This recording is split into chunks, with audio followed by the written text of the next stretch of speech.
આજની ધર્મકથા. પ્રણામ. રાજકુમાર દેવસિંહ અને રાજકન્યા કનકસુંદરી, આ બંનેનો ભાવ આગળથી અનેક પ્રકારે એકબીજા પ્રત્યે સ્નેહની લાગણીઓ લઈ લાંબા લાંબા દીર્ઘ ભાવો સુધી એકબીજાને ઈષ્ટ માની એકબીજાના આત્મા પ્રત્યેના તંતુથી જોડાયેલા છે. આપણે બધા બહુ જોયા છે. એટલે જેવું ચિત્ર જોયું અને કનકસુંદરીને એવું લાગ્યું કે આ મારા ભાગ્યમાં ક્યાં, પણ એમને જોઈને હૃદયના તાર ઝણઝણે છે. એમના પિતા આ અનુભવ કરી શકે છે કે જીવન આખામાં પહેલી વાર મારી દીકરીના મનની અંદરમાં કોઈના પણ પ્રત્યે અનુરાગ થયો હોય, કોઈ પુરુષ પ્રત્યે, તો આ પ્રથમ ઘટના છે. હવે આ તકને કેવી રીતે ભૂલી શકાય? એટલે તરત જ ચિત્રકારને બોલાવી પોતાની દીકરીનું ચિત્ર બનાવડાવ્યું આબેહૂબ અને ચિત્ર ત્યાં મોકલ્યું. આ બાજુ દેવસિંહ, જેને પોતાનું ચિત્ર બનાવવા સમયે બહુ રસરતો દાખવ્યો, એમના પિતા પાસે આ ચિત્ર લઈને જાય છે. એમના પિતાએ ચિત્ર જોયું રાજકુમારીનું.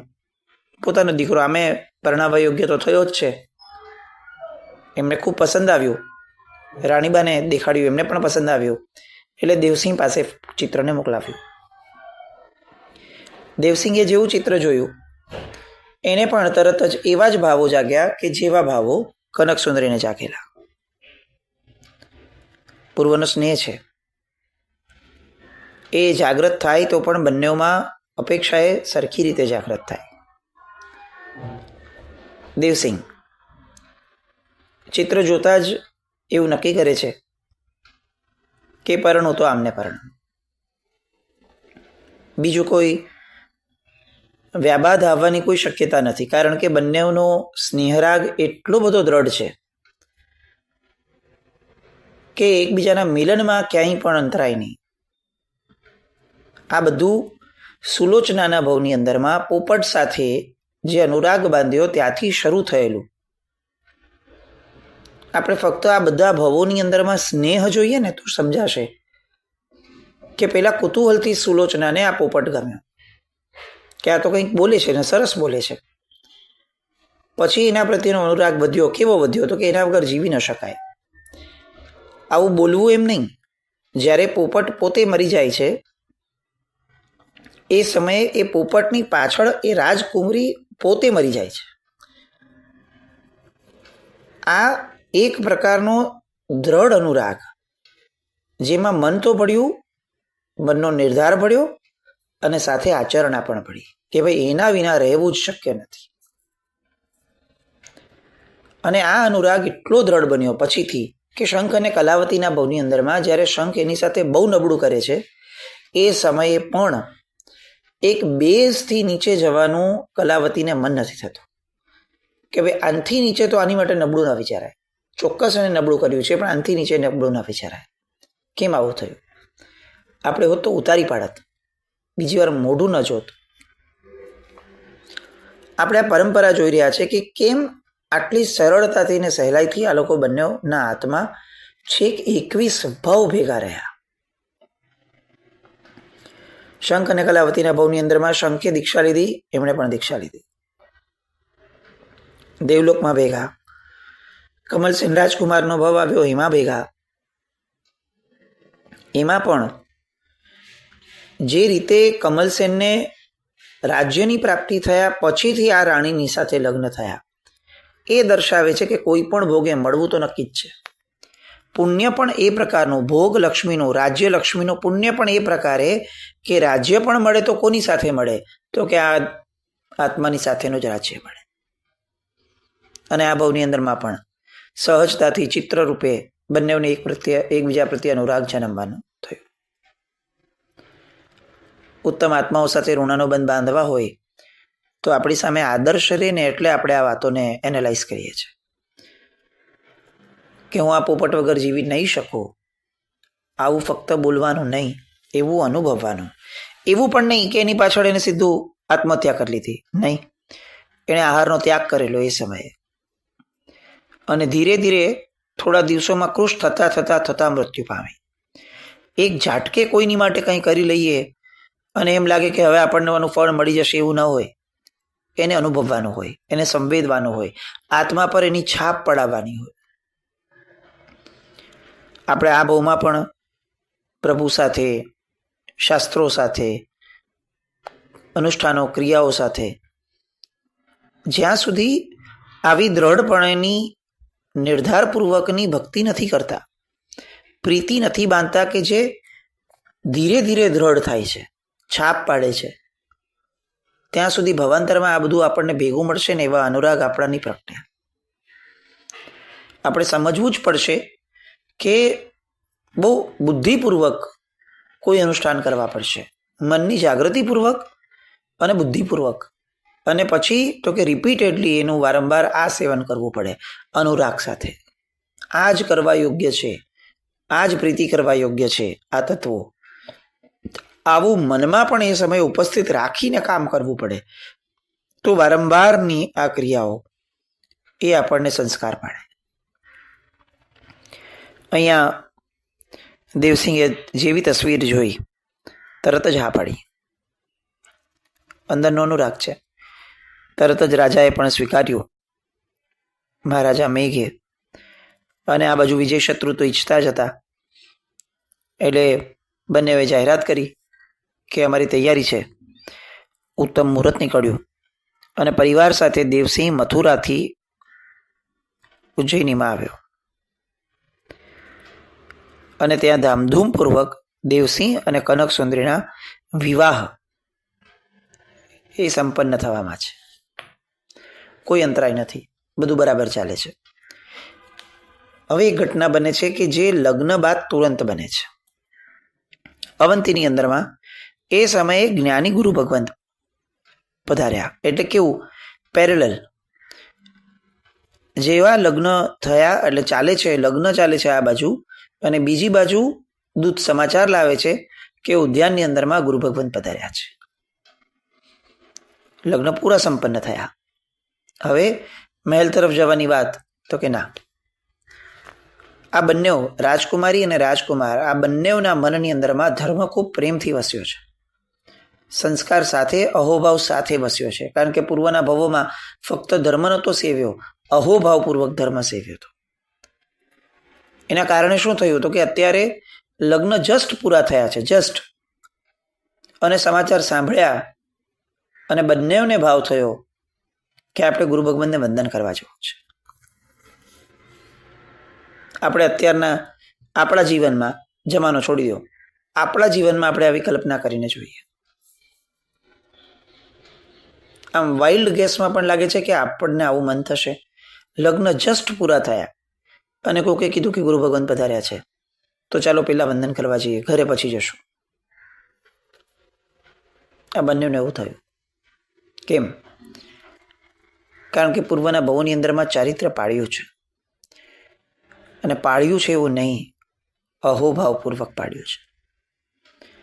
શાસ્ત્રકાર ભગવંતો રિપીટેડલી આ વાત કહે છે કે કોઈ પણ ક્રિયા જ્યાં સુધી બેઝની અંદરમાં અહોભાવપૂર્વક નહીં થાય ત્યાં સુધી એ ભવાંતરમાં આપણને ગમશે અથવા મળશે એવી કોઈ ગેરંટી નથી. આ બંનેના અહોભાવે રંગ રાખ્યો. આ બંને ભેગો આખો રસાલો એ ગુરુ ભગવંત પાસે ગયો. ગુરુ ભગવંતને વંદન થાય છે, વિનંતી કરાય છે કે પ્રભુ કંઈ હિત વચનો ફરમાવો. અને ગુરુ ભગવંત એ સમયે વ્રત માટેની વાતો કરવાની શરૂ કરે છે કે ભાઈ આ જગતની અંદરમાં જો ખરેખર કંઈક પામવા જેવું છે અને એમાં પણ મનુષ્યપણાને સાર્થક કરવા માટે જો કંઈ પણ જરૂરી છે તો એ છે વ્રતો. માણસ અમર્યાદ થઈ જાય તો એને અમર્યાદ દુઃખો ભોગવવા પડે ભવાંતરમાં.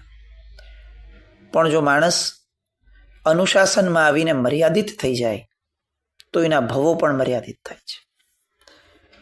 હવે આ અનુશાસન ક્યાંથી લાવવું મર્યાદિત ક્યાં થવું, કેવી રીતે થવું, એ તંત્ર માટે તીર્થંકર પરમાત્માઓ આ સૃષ્ટિ પર જન્મ લે છે. અને ભગવાન આપણને આ વ્રતોની વાતો કરી અને આપણી સામે માર્ગ પ્રશસ્ત કરે છે કે આવા વ્રતો લેવાથી, આવી રીતે એનું પાલન કરવાથી, આવી રીતે એનો અહોભાવ કેળવવાથી આ વ્રતો આપણા ભવોને બહુ જ ટૂંકી માત્રાની અંદરમાં બાંધી દે છે. અહોભાવપૂર્વક કાર્ય કરવાથી વારંવાર આ શબ્દ ત્યાં પણ આવે છે. અને એમાં આ જ્ઞાની ગુરુ ભગવંત એક એક્ઝામ્પલ બોલે છે કે જે રીતે પેલા પોપટ અને પોપટીએ પોતાના જીવનની અંદરમાં કુશલાનુબંધી પુણ્ય બાંધ્યું,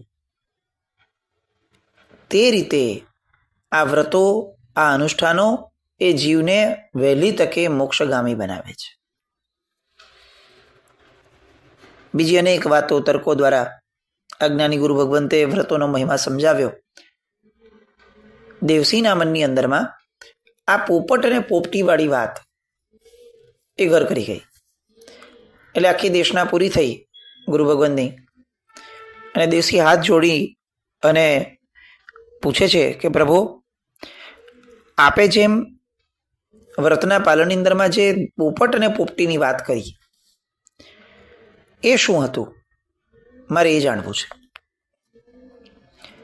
અને ગુરુ ભગવંત એ નાનકડી અવાંતર કથા દ્વારા પોપટ અને પોપટીએ પોતાના એક ભવની અંદરમાં કરેલા પુરુષાર્થને, અજ્ઞાનતાપૂર્વક કરેલા પુરુષાર્થને પણ કુશલાનુબંધી પુણ્યમાં કઈ રીતે કન્વર્ટ કર્યા એની વાર્તા કહે છે. શું? તો કે પોપટ અને પોપટી એ બંને એક ભવની અંદરમાં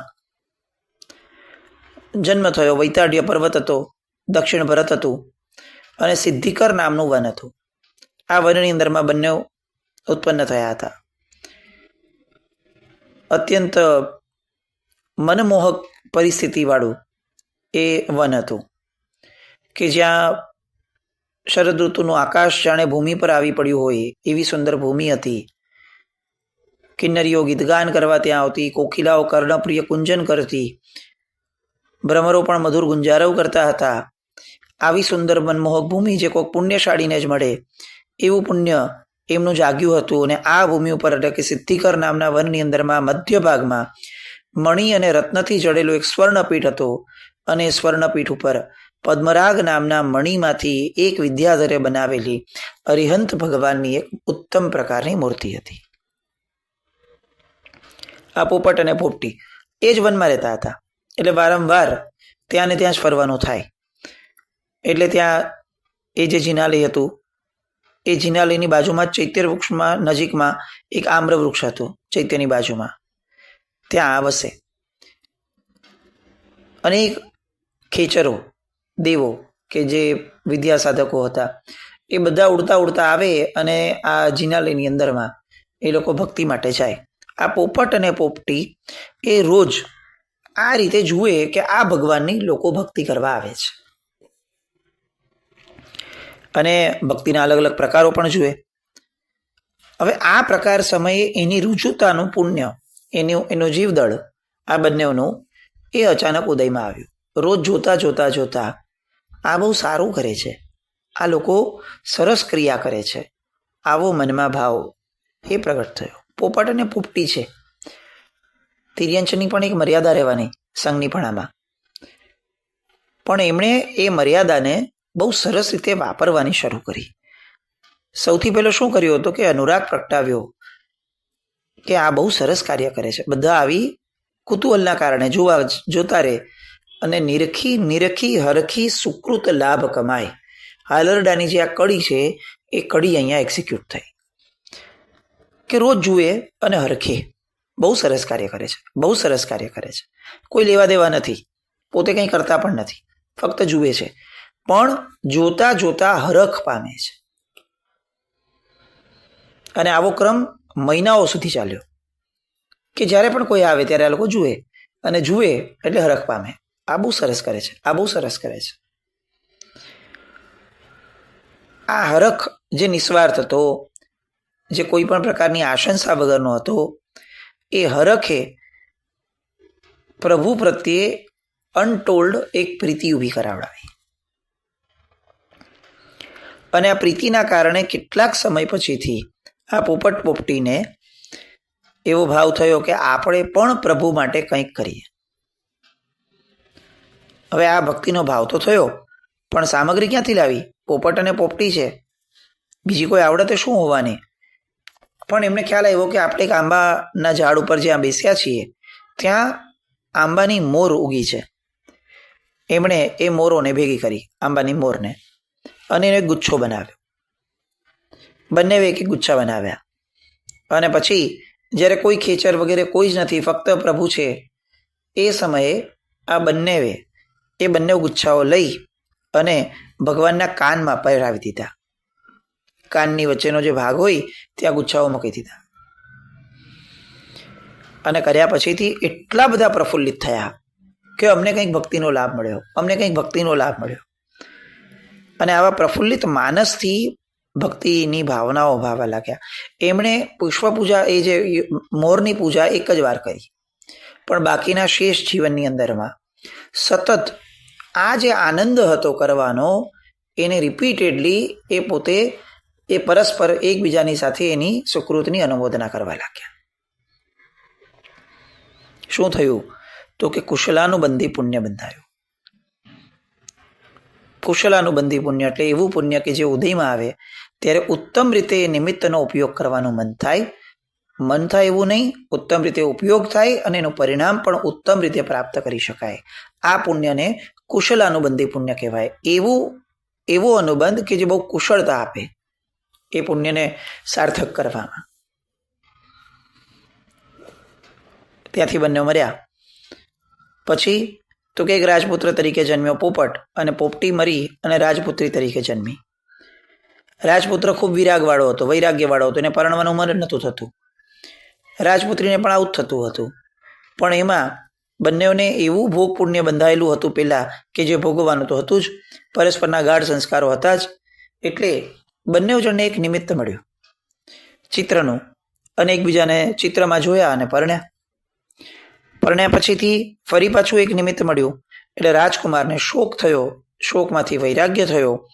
અને એ સમયે તીર્થંકર ભગવંત, જે એમની રાજાની રાજધાનીમાં વિચરતા હતા, એમની દેશના સામે સાંભળી પોતાના પુત્રને રાજ્ય ઉપર સ્થાપી દીક્ષા ગ્રહણ કરી. બંને સુંદર ચારિત્ર પાડ્યું, કાર ધર્મ થયો, સૌધર્મ દેવલોકમાં દેવદેવી તરીકે ઉત્પન્ન થયા. 5 પલ્યોપમનું આયુષ્ય પાડી જીવી અને બંને જણા ફરીથી રાજા રાણી તરીકે જન્મ્યા. ત્યાં પણ વૈરાગ્ય પામ્યા. અરિયંત પરમાત્માનો સુયોગ ફરીથી એ ભાવમાં પણ પ્રાપ્ત થયો. બંને ચારિત્ર લીધું. કાળક્રમે ત્યાંથી ચવી અને ઈશાન દેવલોકની અંદરમાં દેવદેવી તરીકે ઉત્પન્ન થયા. ત્યાંથી ચવ્યા અને આ બંને મનુષ્ય લોકમાં ઉત્પન્ન થયા. ફરી રાજા રાણી બન્યા. ફરી તીર્થંકર ભગવંતનો યોગ મળ્યો, ફરી ચારિત્ર પાડ્યું, બ્રહ્મદેવલોકમાં દેવલોક થયા. 10 સાગરોપમનું આયુષ્ય પાડ્યું. એ પછીથી પોપટનો જીવ હતો એ રાજપુત્ર તરીકે જન્મ્યો, અને પોપટીનો જે જીવ હતો એ મંત્રી પુત્ર તરીકે જન્મ્યો. બંનેઓની મૈત્રી જામી.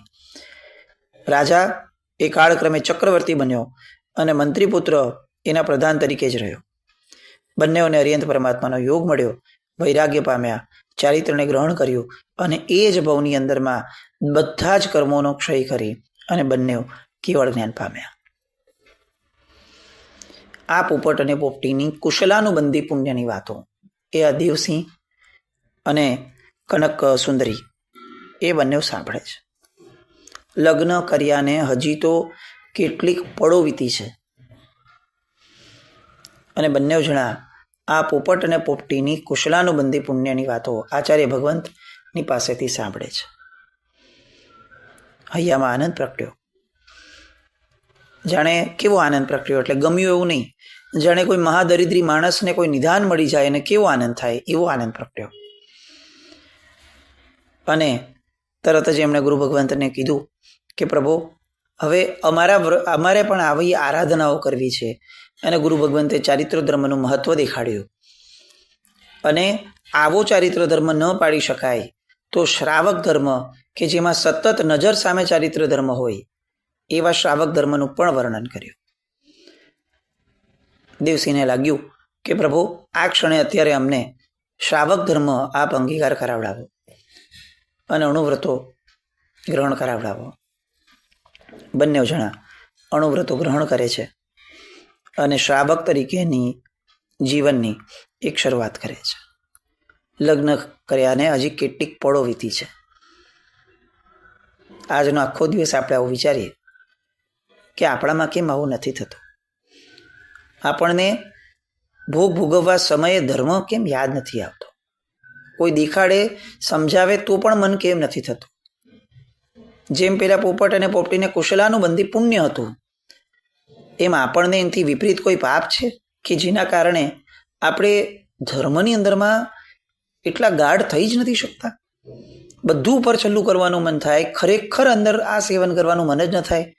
પેલા પોપટ અને પોપટીને નિરખી હરખી સુકૃત લાભ કમાય, આ કડીના આધારે તિર્યંચ ગતિમાં પણ જો એને બુદ્ધિ જાગી તો આ ભાવમાં આપણને ભગવાનને જોઈને હરખ કેમ નથી થતો? ગમે છે, ખુશી થાય છે, હરખ કેમ નથી થતો? આવા કેટલાક પ્રશ્નોને ગુમરાવીએ અને આગળના ભવો, આગળની વાતો એની માટે ફરી પાછા આવતીકાલે મળીએ. જીનાજ્ઞા કંઈ પણ બોલાવ્યું તો મિચ્છામિ દુક્કડમ. જય નામ, જય અતિશાસન.